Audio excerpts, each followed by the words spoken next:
नमस्कार दोस्तों, आज हम आपको फागुन मास की कृष्ण पक्ष की विजया एकादशी व्रत की कथा सुनाने जा रहे हैं। तो चलिए शुरू करते हैं। श्री कृष्ण ने कहा, पांडुपुत्र, फागुन मास के कृष्ण पक्ष को आने वाली एकादशी को विजया एकादशी के नाम से जाना जाता है। इस एकादशी का व्रत मनुष्य को अपने शत्रुओं पर विजय प्राप्त करने के लिए करना चाहिए। इस एकादशी का व्रत सभी व्रत में सबसे उत्तम और श्रेष्ठ है। जब मनुष्य भयंकर शत्रुओं से घिरा हो और उसे अपनी पराजय अपने सम्मुख दिखाई दे रही हो, इस विकट अवस्था में भी विजय प्राप्त करने की क्षमता विजया नामक एकादशी में ही है। जो भी मनुष्य अपनी पूर्ण श्रद्धा एवं विश्वास से विजया एकादशी का श्रवण या पाठ करता है, उसके सारे पापों का नाश होता है। श्री कृष्ण जी बोले, हे राजन, अब मैं तुम्हें इस एकादशी की कथा सुनाने जा रहा हूँ, जो स्वयं ब्रह्मा जी ने अपने पुत्र नारद जी को सुनाई थी। तुम इसे ध्यान पूर्वक सुनना। एक समय देव ऋषि नारद जी ब्रह्मलोक गए और परमपिता ब्रह्मा जी से कहने लगे, हे परमपिता, मैं आज आपसे फागुन माह के कृष्ण पक्ष को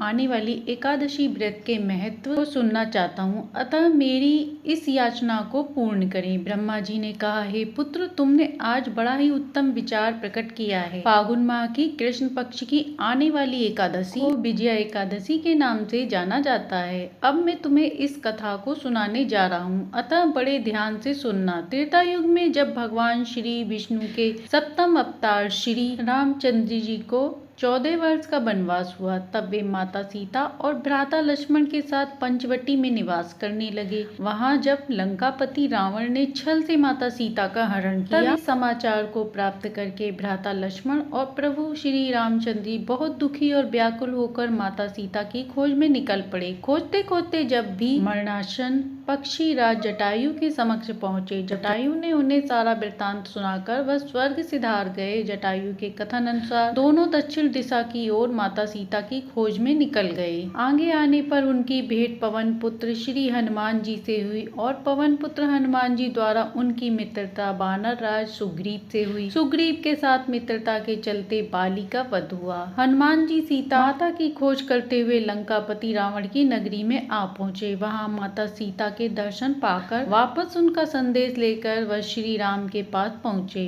प्रभु श्री राम ने विलंब न करते हुए लंका पर चढ़ाई की घोषणा कर दी। अपनी विशाल वानर सेना के संग बाय विशाल समुद्र तट पर आ गए। समुद्र इतना विशाल था कि उन्हें अब आगे कुछ करने का कोई मार्ग ही नहीं सूझ रहा था। चिंता में डूबे हुए प्रभु श्री राम जी ने जब लक्ष्मण जी से अपनी व्यथा कही, तब प्रभु लक्ष्मण जी ने कहा, हे प्रभु, आप सर्वज्ञ हैं, संसार में आपसे कोई बात छुपी नहीं है, फिर भी आप मुझे अपना दास समझकर मुझ पर कृपा करते हुए मुझे इस समस्या का समाधान पूछ रहे हैं, तो सुने। यहाँ से आधा योजन दूर कुमारी द्वीप में महर्षि बकदालभ्य नामक ऋषि निवास करते हैं। वह परम तपस्वी और ज्ञानी हैं। उन्होंने अनेक ब्रह्मा देखे हैं, अतः वह हमारी इस समस्या का समाधान अवश्य निकाल सकते हैं। लक्ष्मण जी की बात सुनकर प्रभु श्री रामचंद्र जी बिना विलंब किए ऋषि श्री वकदलभ्य जी के आश्रम आ पहुँचे। वहाँ उन्होंने ऋषि को सादर नमन करते हुए उनके समक्ष आसन लगाकर बैठ गए। तब ऋषि अपनी साधना में लीन थे। जब वह जागृत अवस्था में आए, तब उन्होंने अपने सम्मुख प्रभु श्री राम को पाकर वह बहुत ही हर्षित हो उठे, किंतु प्रभु के मनुष्य अवतार की मर्यादा को जान उन्होंने प्रभु श्री राम से वहां आने का प्रयोजन पूछा। प्रभु श्री राम ने कहा, मुनि श्रेष्ठ, मैं मेरी भर्या सीता की खोज में निकला हूँ, जिसका अपहरण कर दुष्ट रावण अपनी लंका ले गया है। मैं वानर राज की वानर सेना के साथ इस विशाल समुद्र के सम्मुख खड़ा हूँ और आपसे निवेदन करता हूँ कि इस विशाल समुद्र को सेना सहित पार करने का कोई संभव उपाय मुझे कहें। श्री रामचंद्र जी से सारा वृत्तांत सुन महर्षि बोले, हे राम, इस विशाल समुद्र को लांघना अत्यंत जटिल है, किंतु फागुन माह के कृष्ण पक्ष को आने वाली एकादशी व्रत के माध्यम से यह जटिल कार्य भी अति सरल रूप से संभव हो सकता है। मैं अपने दिव्य दृष्टि से देख रहा हूँ, आप इस एकादशी का व्रत कर निश्चित रूप से विजय प्राप्त करेंगे। अब हे राम, मैं तुम्हें इस व्रत की विधि सुनाने जा रहा हूँ, अतः इसे ध्यान पूर्वक सुनना।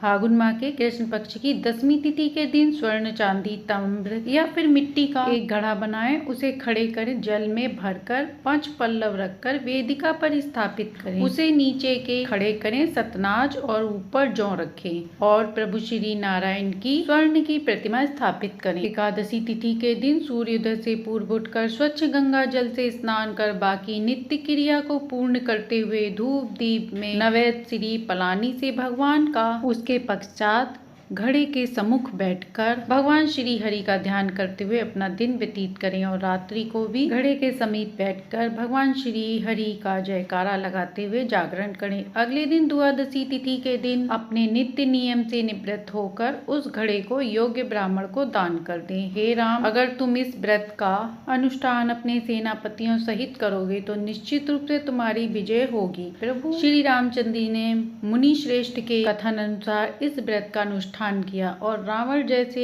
दुष्ट दैत्य पर अपनी विजय प्राप्त की। जो भी मनुष्य इस व्रत को पूर्ण विधि विधान से, मन से, पूर्ण श्रद्धा से रखता है, उसे निश्चित रूप से दोनों लोकों पर विजय प्राप्त होती है। ब्रह्मा जी ने नारद जी से यह कहा कि जो भी मनुष्य इस व्रत का पाठ या श्रवण करता है उसे वाजपेयी यज्ञ के बराबर फल मिलता है। अब सुनते हैं तुलसी माता और एकादशी माता की कहानी।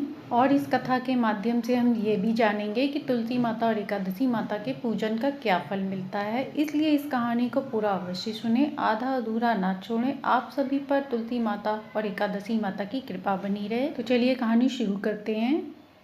तो प्रेम से बोलिए तुलसी माता, एकादशी माता, विष्णु भगवान की जय। एक गांव में एक बुढ़िया माई अपने बेटे और बहू के साथ रहती थी। बुढ़िया माई का नाम सुखवती था। बुढ़िया माई के एक पोते और पोती भी थे। सुखवती के परिवार में सब हंसी खुशी रह रहे। बुढ़िया माई तुलसी जी का नित्य पूजन करती। वह तुलसी जी को जल देती, सुबह उठती, तालाब पर जाती, स्नान करती और तुलसी माता की पूजा करती। तुलसी जी को प्रणाम करके उनके नीचे दीपक जलाती और आरती करती। ये उनका नित्य नियम था। ऐसे ही बुढ़िया माई के दिन व्यतीत हो रहे थे। बुढ़िया माई की जो सखियां थी वह भी बुढ़िया माई के पास बैठकर कथा सुनती और अपना ज्ञान बढ़ाती। एक बार की बात है, बुढ़िया माई अपनी सखियों के साथ बैठी थी। उनकी हम उम्र सहेलियां भी बैठी हुई थी, जो कि संख्या में 7-8 थीं।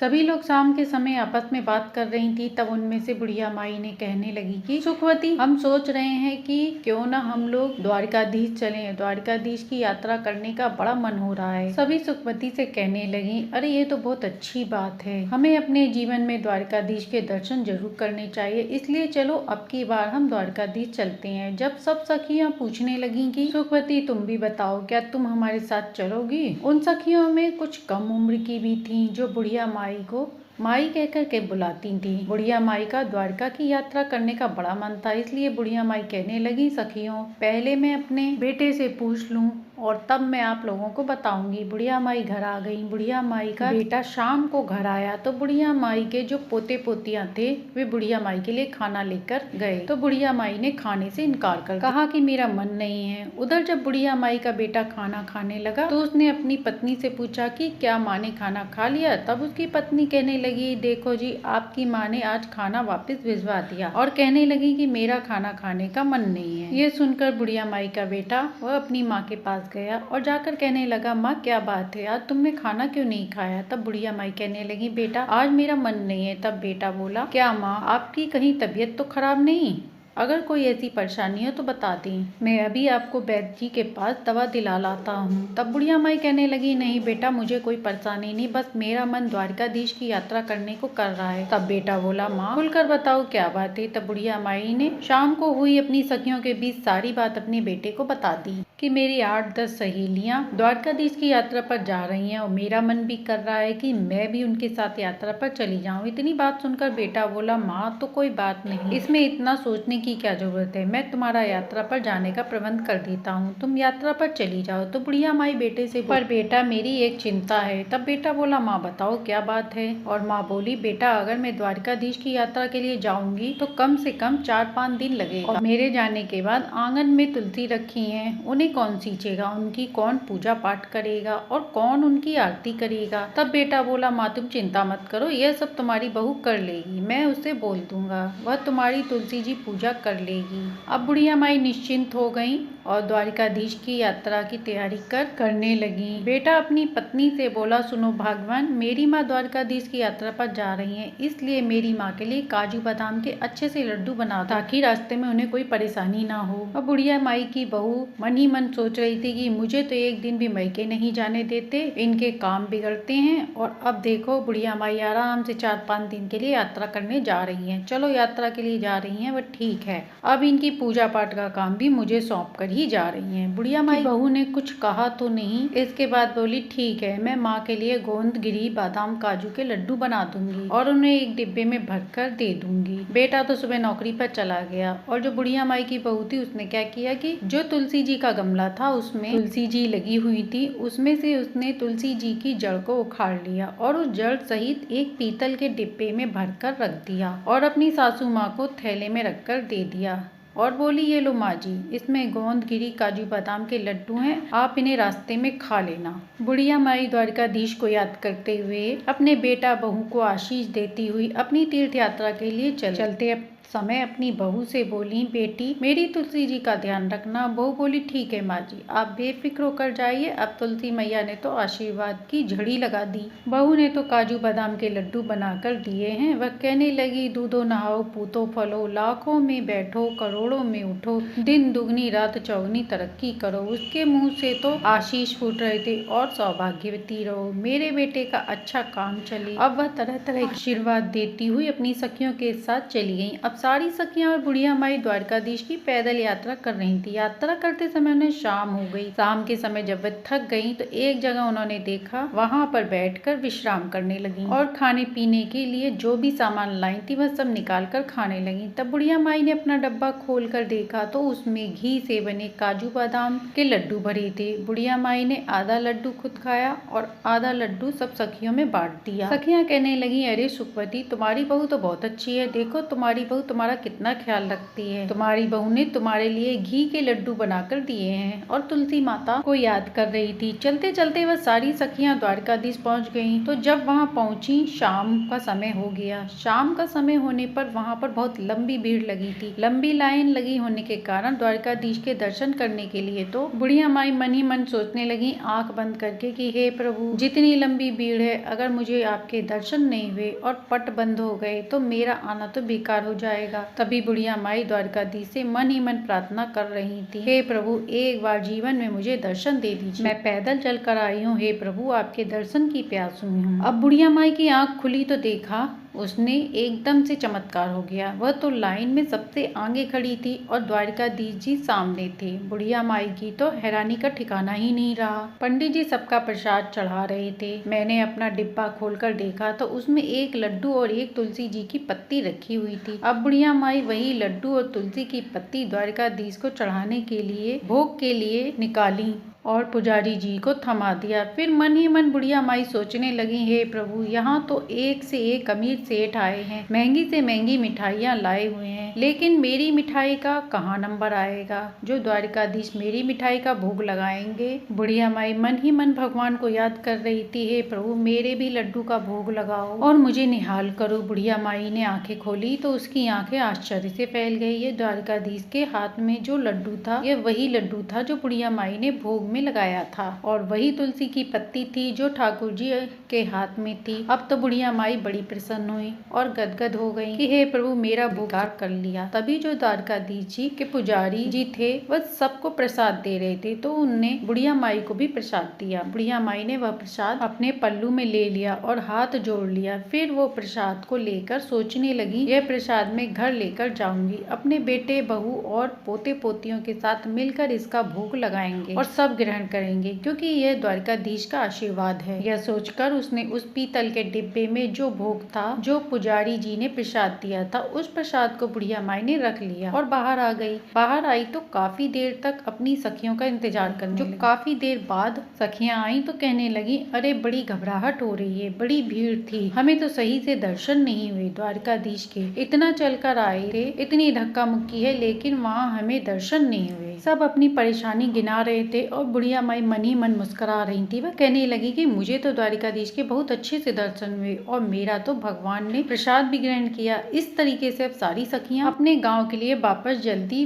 घर पहुंचने लगी। पर बुढ़िया माई ने अपने बेटे बहू को आवाज लगाई। बेटा अंदर से आया और माँ के पैर छुए। बेटा को माँ ने बहुत आशीर्वाद दिया। जुग जुग जियो मेरे लाल, मेरी यात्रा बड़ी सफल रही। बेटा पानी का गिलास लेकर खड़ा था तो माँ ने पूछा, बहू कहाँ है? बहू दिखाई नहीं दे रही। तब बेटा बोला, माँ मैंने उसे घर से निकाल दिया। माँ कहने लगी, बेटा यह तूने क्या अनर्थ किया? मेरे जाने के बाद मैं जो 4-5 दिन की यात्रा पर गई और तूने पीछे से बहू को घर से निकाल दिया। ऐसा क्या हुआ जो तूने उसे घर से निकाल दिया? बेटा कहने लगा, माँ जो तुम्हारी बहू थी उसने तेरे साथ बड़ा छल किया। मैंने उसे गोंद, बादाम और काजू के लड्डू बनाने के लिए बोला था कि मेरी माँ यात्रा पर जा रही है और उसने आंगन में लगी तुलसी को उखाड़कर उसकी जड़ समेत उस पीतल के डिब्बे में भरकर तुम्हें दे दिया। अब बुढ़िया माई कहने लगी, अरे बेटा मैंने तो वो डिब्बा खोलकर देखा था, उसमें तो काजू बादाम के लड्डू थे और मैंने भी खाए, अपनी सहेलियों को खिलाए। तब वह कहने लगा, नहीं माँ, उसने यह सब साजिश रची थी। जब मैंने तुलसी पूजा के लिए उसे बोला तो आंगन में तुलसी नहीं थी। तब मैंने उससे पूछा कि तुलसी आंगन में नहीं है। तब उसने मुझे सारी बात बता दी, क्योंकि माँ तो यात्रा के लिए जा रही है और मुझे मायके भी जाने को नहीं मिलता, इसलिए उसने तुलसी जी उखाड़कर आपके डिब्बे में भर दिया। और बुढ़िया माई कहने लगी, बेटा कोई बात नहीं, बहू ने किया है, चलो उसकी गलती, लेकिन उसी के कारण तो मुझे द्वारिकाधीश के दर्शन हुए। मेरे साथ तो बेटा इतना चमत्कार हुआ कि मैं क्या गुणगान करूं। मैं तो भीड़ में सबसे पीछे खड़ी थी, तभी द्वारिकाधीश की कृपा से भीड़ में सबसे आगे हो गई और मेरे जो डिब्बे में तुलसी जी का पत्ता और एक लड्डू था, शायद तुलसी माता की कृपा से वही तुलसी जी लड्डू में बदल गई और एक पत्ता मेरा इसलिए छोड़ दिया कि मैं भगवान को भोग लगाऊं, क्योंकि द्वारकाधीश को, ठाकुर जी को तो बिना तुलसी के पत्ते का भोग लगाया ही नहीं जाता, इसलिए उन्होंने मेरा भोग स्वीकार किया था, क्योंकि उस पर तुलसी दल था। बेटा मेरी बहू ने चाहे कुछ भी किया हो, मुझे तो जो बहू की वजह से ही ये चमत्कार हुआ है। इतने अच्छे से दर्शन हुए, मैं तो द्वारकाधीश की दर्शन यात्रा करके निहाल हो गई। बेटा तू अभी जा और बहू को मायके से ले आ। बेटा अपनी माँ की बात को क्या टालता। जब बहू मायके से आई तो अपनी सास के पैर पर गिर पड़ी और माफी मांगने लगी। तब बुढ़िया माई कहने लगी, अरे बहू मैंने तो तुझे कब का माफ कर दिया, तेरी वजह से मुझे भगवान के बहुत अच्छे से दर्शन हुए, मैंने तुझे माफ कर दिया। अगर तुझे माफी मांगनी है तो एकादशी माता और तुलसी माता से मांगो। आप बहू ने तुलसी माता से माफी मांग ली और फिर उनको याद आया, अरे मैं तो जो द्वारिकाधीश से तुम्हारे लिए प्रसाद लेकर आई थी।